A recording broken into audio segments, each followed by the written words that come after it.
यहाँ जो लालू जी कहेंगे वो सही है। यहाँ कोई इंडिया गठबंधन नहीं है।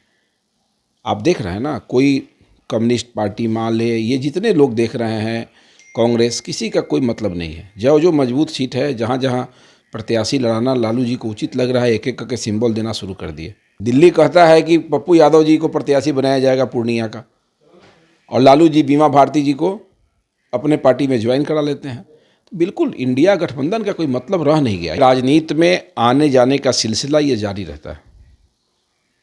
आने जाने से कोई दल कमज़ोर नहीं होता है। बीमा भारती जी किसी पार्टी में जाए, उससे हम लोगों को क्या दिक्कत है? हम एनडीए का प्रत्याशी चाहती है और कह रही है कि बार बार सम्मान नहीं मिलता था उस पार्टी में। ये हर समाज चाहता है कि उसके समाज की भागीदारी हो, लेकिन जब चुनाव का समय आएगा तो प्रत्येक चुनाव में जाति को प्राथमिकता नहीं दिया सकता है। ये देश लेवल का चुनाव है।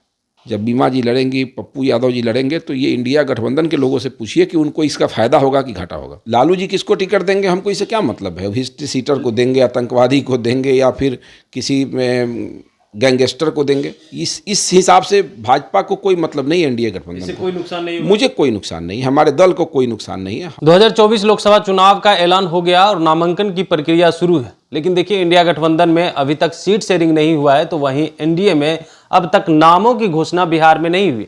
अब इसी बात करने के लिए हमारे साथ बीजेपी विधायक हैं पवन जायसवाल जी। क्या लग रहा है एनडीए जो है कब तक जो है लोगों के नाम की घोषणा कर देगा? सही समय पर आप लोग को निमंत्रण देके एनडीए के नेतागण बुलाएंगे और जो हमारे प्रत्याशी हैं उसकी घोषणा की जाएगी। सब कुछ डिसाइडेड है, लेकिन राजनीति में तो थोड़ा सा वेट किया जाता है कि उचित समय की प्रक्रिया शुरू है और अब तक आप लोग नाम की घोषणा नहीं। हम लोग तो सभी चरण का लगभग एक ही बार करते हैं। आप देखते हैं कि लगभग 200 प्रत्याशियों की घोषणा देश लेवल पर हम लोग का हो चुका है। तो हमारे यहाँ संसदीय बोर्ड है, नीचे का बोर्ड है, ऊपर में बोर्ड है, तो थोड़ा समय लगता है, लग जाना स्वाभाविक है। लेकिन जिस दल में कोई बोर्ड नहीं है, अकेला व्यक्ति को निर्णय लेना है, वो लोग में लेट लगा हुआ। वो लोग अब टिकट बांट रहे हैं। टिकट एक एक करके बांट रहे हैं ना। गठबंधन से उनको क्या मतलब है? इंडिया गठबंधन से मतलब है, लालू जी अपना टिकट बांट दे रहे हैं बिना किसी से बात किए हुए। तो वहाँ तो व्यक्ति को निर्णय लेना है, तो अपना टिकट बांट देते हैं। यहाँ तो संस्था को निर्णय लेना है, यहाँ पार्टी को निर्णय लेना है, यहाँ संसदीय बोर्ड को निर्णय लेना है भारतीय जनता पार्टी में। तो हमारे यहाँ तो जो प्रक्रिया है उसके हिसाब से होना है। इंडिया गठबंधन में सीट शेयरिंग नहीं हुआ है, उसको आप किस रूप में देख रहे हैं? होने वाला भी नहीं है। यहाँ जो लालू जी कहेंगे वो सही है। यहाँ कोई इंडिया गठबंधन नहीं है। आप देख रहे हैं ना, कोई कम्युनिस्ट पार्टी मान ले, ये जितने लोग देख रहे हैं, कांग्रेस, किसी का कोई मतलब नहीं है। जो मजबूत सीट है, जहाँ जहाँ प्रत्याशी लड़ाना लालू जी को उचित लग रहा है, एक एक करके सिंबल देना शुरू कर दिए।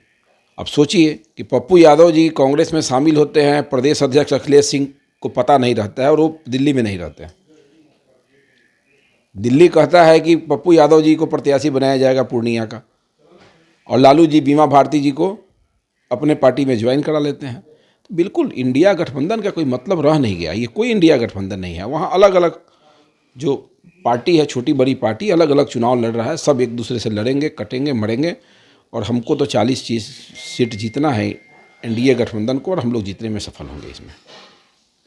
जिस तरीक़ा से बीमा भारती ने भी जदयू छोड़ दिया, तो क्या लग रहा है एनडीए खेमा जो है कमज़ोर नहीं हो रहा है? जदयू में एक के बाद एक जो है जदयू छोड़ करके जा रहे हैं लोग। देखिए, राजनीति में आने जाने का सिलसिला ये जारी रहता है।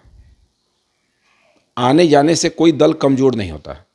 दल की अपनी नीति है। जो दल साल भर 24 घंटा अपने कार्यकर्ताओं के सहारे जनता के बीच में काम करता है, वो इस बात की चिंता नहीं करता है कि कौन जा रहे हैं, आ रहे हैं। हाँ ठीक है, जाने आने से कुछ वोट पर प्रभाव पड़ता है। जो कैंडिडेट जिस जाति का होगा, बहुत प्रभावशाली होगा, तो उसके स्वजातीय वोट पर कुछ असर पड़ेगा। अपवाद में हो सकता है किसी के जाने से कोई असर पड़ जाए, लेकिन किसी भी पार्टी को किसी व्यक्ति के जाने से खतरा नहीं है, किसी समूह के जाने से खतरा है। कोई पार्टी तब टूटता है जब एक समूह टूट के दूसरे पार्टी में चला जाता है। इसलिए व्यक्ति के आने जाने से कोई खतरा एनडीए गठबंधन को नहीं है। बीमा जी गई हैं, उससे कोई अंतर हम लोग को नहीं पड़ता। बीमा भारती अगर पूर्णिया से चुनाव लड़ती है तो आप लोगों को तो फिर नुकसान होगा ना वहाँ से, तो फिर तो आप हम लोगों को क्यों नुकसान होगा? बीमा भारती जी किसी पार्टी में जाए, उससे हम लोगों को क्या दिक्कत है? हम एनडीए का प्रत्याशी चाहती है और कह रही है कि बार बार सम्मान नहीं मिलता था उस पार्टी में। ये हर समाज चाहता है कि उसके समाज की भागीदारी हो, लेकिन जब चुनाव का समय आएगा तो प्रत्येक चुनाव में जाति को प्राथमिकता नहीं दिया सकता है। ये देश लेवल का चुनाव है। हर समाज, हम वैश्य समाज से आते हैं, हम भी चाहते हैं कि हमारे समाज की भागीदारी ज़्यादा से ज़्यादा हो। अगर कम दिखता है तो पार्टी फोरम पर हम आवाज़ को बुलंद करते हैं, पार्टी फोरम पे करेंगे, मीडिया के सामने हम नहीं करेंगे। हम अपने घर में लड़ सकते हैं। बीमा भारती जी को कोई कष्ट था तो जदयू के फोरम पर जाके लड़ना चाहिए था, ठीक है ना। और वो गई भी तो मेरा ही कोई विषय नहीं है, मेरे लिए विषय नहीं है, लेकिन उनके जाने से एनडीए गठबंधन को कोई फर्क नहीं पड़ता है। अब इंडिया गठबंधन को क्या फ़ायदा है, इंडिया गठबंधन के लोग बताएंगे।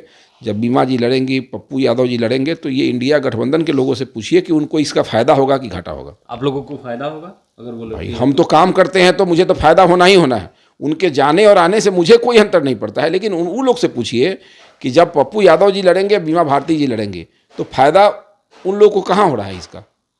इसलिए मैं नहीं समझता हूँ कि राजनीति में भारतीय जनता पार्टी के जो हमारे नेता हैं, जो हमारे प्रधानमंत्री हैं नरेंद्र मोदी जी, उन्होंने 10 साल तक जो इस देश के लिए तपस्या किया, तपस्या के तौर पर जो काम किया है, 24 घंटा 2-3-4 घंटे सोने के अलावा उन्होंने जो काम किया, ये पूरे देश की प्रत्येक जाति और प्रत्येक पार्टी के लोग इससे अवगत हैं।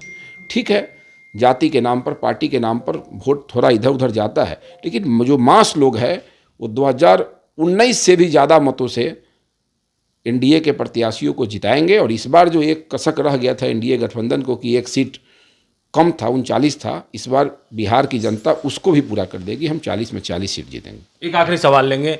लालू यादव जो है, राज्य सुप्रीमो लालू प्रसाद यादव, इस बार लगातार बाहुबली को टिकट दे रहे हैं, इसको आप किस रूप में देख रहे हैं? हम इसको किसी रूप में नहीं ले रहे हैं। टिकट देना है पार्टी को, पार्टी किसको टिकट देगी, लालू जी किसको टिकट देंगे, हमको इससे क्या मतलब है। हिस्ट्री सीटर को देंगे, आतंकवादी को देंगे, या फिर किसी गैंगस्टर को देंगे, इस हिसाब से भाजपा को कोई मतलब नहीं है। एनडीए गठबंधन इससे को कोई नुकसान नहीं होगा? मुझे कोई नुकसान नहीं, हमारे दल को कोई नुकसान नहीं है। हमारे दल में जो प्रत्याशी आएंगे, जो भी नाराज़गी लोगों में होगा, धीरे धीरे उसको दल के द्वारा, कार्यकर्ताओं के द्वारा, नेताओं के द्वारा उसको दूर कर दिया जाता है। और अंतुगत्वा भारतीय जनता पार्टी की सभ्यता है, संस्कृति है कि हमारे दल के नेता और कार्यकर्ता मिलकर जो भी प्रत्याशी बनते हैं उसको जिताने का काम करते हैं। और फिर इस चुनाव में भी, लोकसभा के चुनाव में भी, भारतीय जनता पार्टी के नेता कार्यकर्ता और एनडीए गठबंधन के नेता कार्यकर्ता आपसी सामंजस्य से अपने प्रत्याशियों को जिताने के लिए हर संभव प्रयास करेंगे, और हम लोग इस मामले में सफलता भी प्राप्त करेंगे। बिल्कुल। तो आप सुन रहे थे क्या कुछ कह रहे थे बीजेपी के विधायक पवन जायसवाल जी। इन्होंने साफ तौर पे कहा है कि बाहुबली को टिकट दे दे, या अपराधी को या आतंकवादी को, इससे बीजेपी को कोई फर्क नहीं पड़ने वाला है। एनडीए गठबंधन को कोई फर्क नहीं पड़ेगा। इस बार 40 में 40 लोकसभा सीट जीतेंगे। वहीं जिस तरीका से बीमा भारती जदयू छोड़ करके गई है, उसको लेकर के उन्होंने साफ तौर पर कहा है कि देखिए वो लोग आपस में ही अब लड़ रहे हैं, इससे तो बीजेपी को और फायदा होने वाला है। कमलेश कुमार, लाइव बिहार, पटना। यूट्यूब पर सब्सक्राइब और फेसबुक पर लाइक जरूर करें।